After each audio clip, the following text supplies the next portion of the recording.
Exodus chapter 4, God's Call.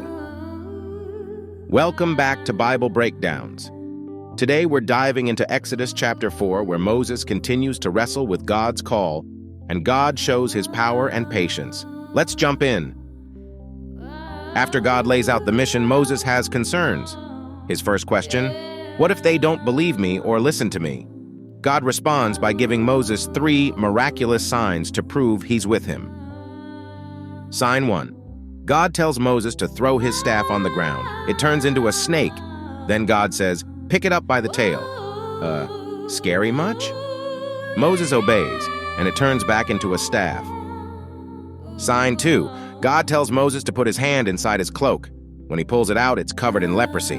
Then God says to put it back in, and it's healed. Sign 3. God promises that if the first 2 signs aren't enough, Moses can take water from the Nile, pour it on the ground, and it will turn to blood. If the first 2 signs aren't enough, Moses can take water from the Nile, pour it on the ground, and it will turn to blood.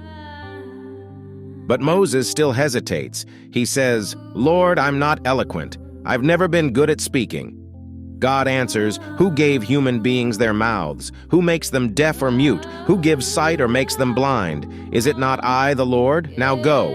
I will help you speak and teach you what to say. You'd think that would settle it, right? But Moses still resists. Please send someone else. At this, God's anger burns against Moses, but he doesn't give up on him. God says, fine, your brother Aaron can help. He's a good speaker. I'll speak to you, and you'll tell him what to say. Now go, take your staff, and do the signs I've shown you. With that, Moses finally heads back to Midian and tells Jethro, his father-in-law, I need to go back to Egypt to see if my people are still alive. Jethro gives him his blessing.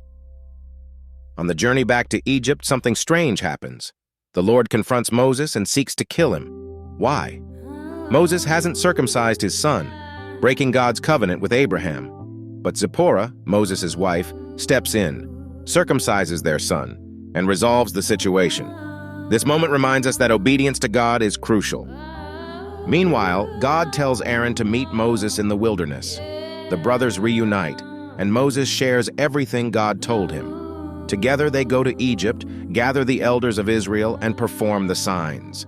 The people believe, and they bow in worship, recognizing that God has seen their suffering.